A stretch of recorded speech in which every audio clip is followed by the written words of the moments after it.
Assalamu alaikum wa rahmatullah. We know necessarily that the pillars of Islam, or the first pillar of Islam, is to witness that there is no God but Allah and that Muhammad is his slave and messenger. This is the testimony, Shahadah. Some people, they give the Shahadah, but at the same time they contradict it with their actions. And they fall in shirk.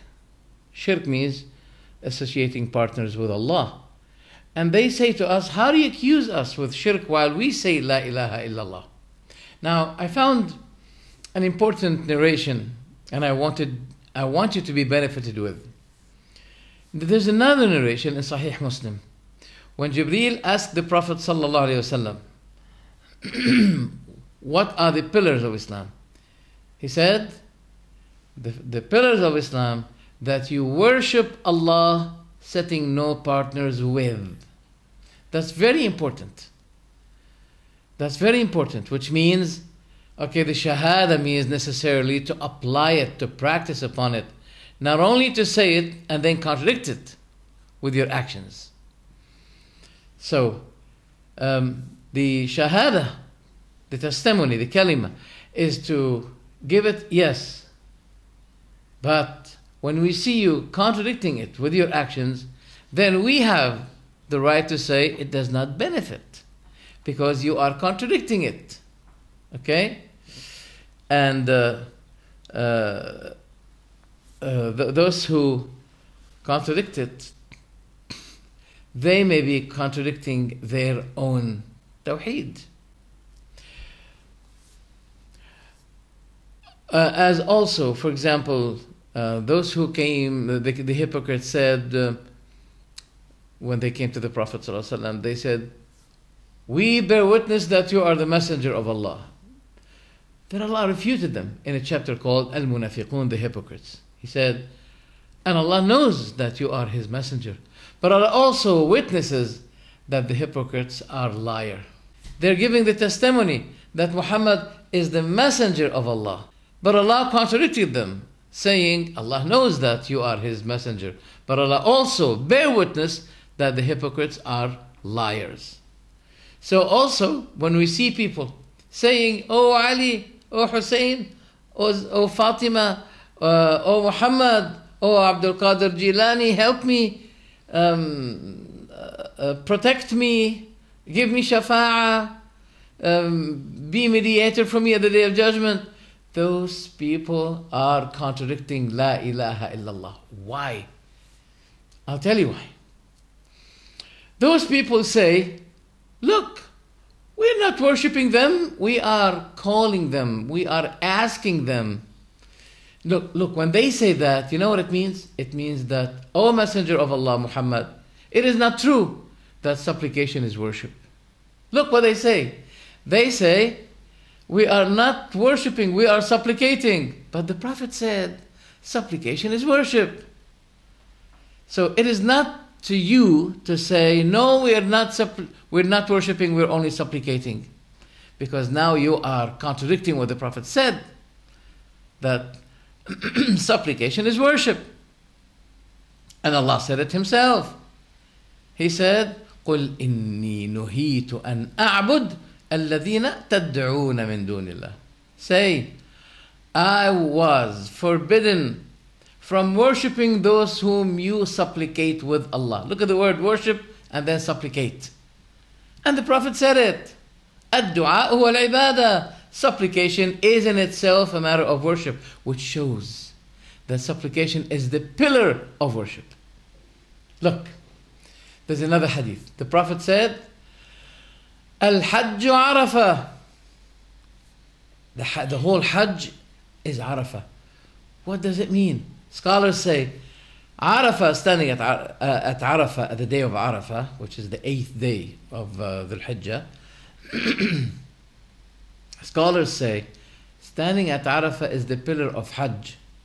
If you missed that day to stand at Arafah, for example, coming next day to Hajj, or coming next day to Arafah while you are in Mecca, for example, your Hajj is not accepted and you have to make another Hajj. Why?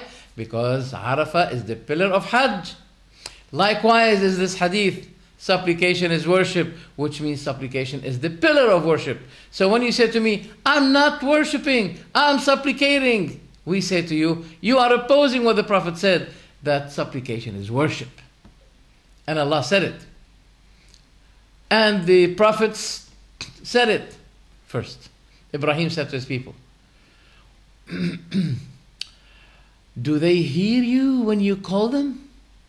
His people said to him, but we are only found our fathers doing it. Then he said to them, do you see those whom you worship? First he said to them, do they hear you when you supplicate? Then he afterwards said to them, do you see those whom you worship? It's very clear. Another ayah. Ibrahim, same thing. Ibrahim said, I isolate myself away from you with what you supplicate apart from Allah. Then Allah said, the next ayah, then when he isolated them with what they worship, Ibrahim said, I leave you with what you supplicate. Then Allah said, so when he left them with what they worship, it's very clear. Look, another ayah. وَقَالَ رَبُّكُمْ ادْعُونِي أَسْتَجِبْ لَكُمْ. And your Lord said, call upon me, supplicate me, I will respond to you. إِنَّ الَّذِينَ يَسْتَكْبِرُونَ عَنْ عِبَادَتِي سَيَدْخُلُونَ جَهَنَّمَ دَاخِرِينَ. Those who disdain, who feel arrogant, higher from worshipping me, supplicate me. Those who do not worship me, supplicate me. Those who do not worship me. It's very obvious that supplication is worship. So your excuse is not accepted when you say, I'm not worshipping, I'm supplicating. Now those ayah that you heard and the hadith from the Prophet you heard will be an evidence against you at the Day of Judgment. At the day when Allah will be calling His creatures. وَيَوْمَ يُنَادِيهِمْ فَيَقُولُ. And at the Day of Judgment He will be calling them and saying to them, مَاذَا أَجَبْتُمُ الْمُرْسَلِينَ. What was your response to the messengers? What was your response? Okay? So saying I'm not worshipping, I'm supplicating. The pagans used to be worshipping, but I'm not worshipping, I'm supplicating. I say this is because of your lack of understanding. This is because of your ignorance of the book and the sunnah. The Quran made it clear that supplication is worship. The Prophet said very clearly supplication is worship. And he said, alayhi salatu wassalam, if you ever ask Allah alone. And if you ever seek help from Allah alone. He didn't say that if you need anything, ask Allah or ask me. He didn't say that. He didn't say that. Now, what makes it a matter of worship?